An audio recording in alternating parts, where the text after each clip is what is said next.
This panel is about the activity groups and the activities within IMTC. It's not about technology per se. IMTC is composed of several activity groups that focus on technology areas and interoperability in certain specific industries.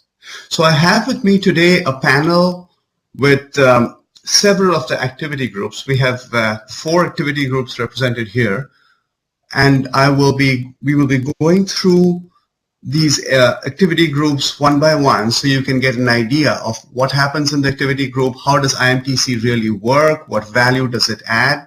So we will start off with a series of readouts and follow that with a discussion on what does IMTC really do, how do people interact, how does it relate to the standards development organizations, and so on. So to tee off the discussion, I will hand this off to Allyn Romanow. Allyn is the AG chair for the newly formed Telepresence Multi-Streaming Activity Group. And if you can go to the next slide, please. And Allyn, go for it. Okay, good. So last summer, when I started to work on telepresence interoperability, I called Steve Botsko, who's the co-chair of this group now, at Polycom, and I wanted to discuss with him what his thoughts were on interoperability. And Steve and I didn't know each other, and we both are used to communicating with people via telepresence. So our natural reaction was, well, this is great. We'll just start a telepresence meeting. We'll get to know each other, because he's on the East Coast and I'm on the West Coast. And as all of you know, that really isn't possible right now. It's not easy to interoperate. Both our companies, Polycom and Cisco, do have interoperability available, but it's expensive and difficult. And what we need is a situation with telepresence just like it is with the phone. When you use the phone, you don't think about whose equipment you're on, and you don't think about what network you and your partner are on.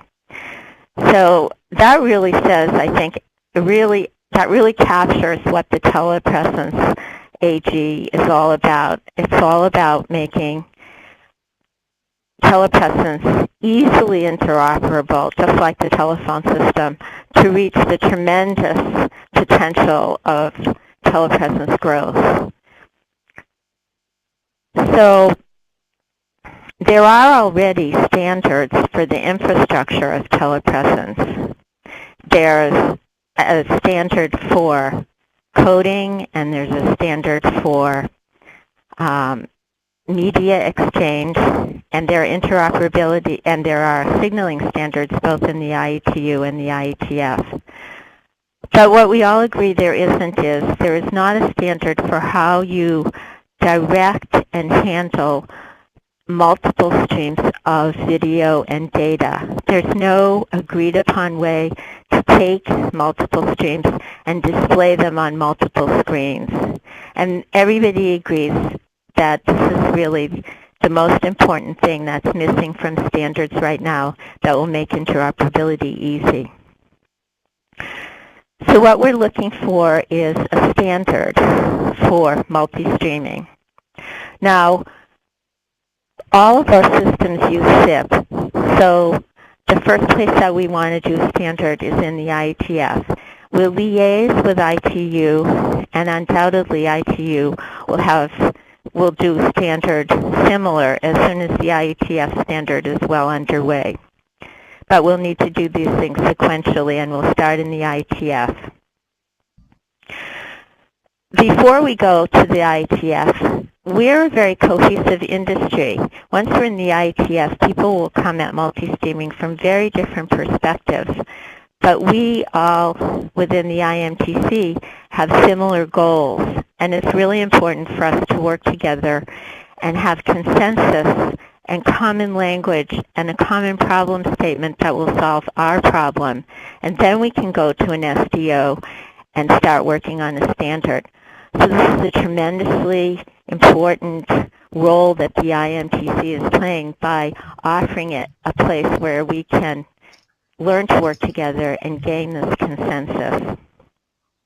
So in the telepresence AG, the focus now is working on a problem statement use cases and requirements, and then we can bring these to the IETF.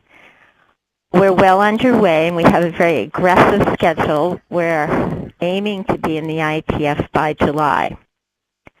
So this is the work that we're currently doing, and as soon as the multi-streaming work is well defined and we have a solution pretty much in hand, then the AG within the IMTC will begin work on the next most important issue for interoperability. So, all right. Thank you, Allyn. That was wonderful. And as you heard, the telepresence multi-streaming AG is the newest AG at IMTC. We're getting started and on defining use cases and requirements for handing off to the SDOs. Next up, we have Albert Wong, the AG chair for 3G324M. Albert? I am the 3G324M activity group co-chair in IMTC. So for our activity group, we aim for better interoperability of the 3G video handset and network equipment. And so we currently have 15 members across the group from 8 countries. And for our work, we maintain relationship with a number of SDOs, including the ITUT, SG16 and 3GPP SA4. And the way that how we work, we have regular technical meetings. We obviously also perform virtual and face-to-face interoperabilities. And so we also develop the IMTC test cases. And so for our recent activities, so we have been working much on the MONA, and so this has been one of it, which MONA is the core setup acceleration in 3G324M, and we also focus on testing the latest video audio codec, which are the H.264 and the AMR wideband. So in the conclusion, currently our activity group is the place to test the MONA interoperability. All right. Wonderful. Thanks, Albert. And IMTC adds a lot of value in this 3G area.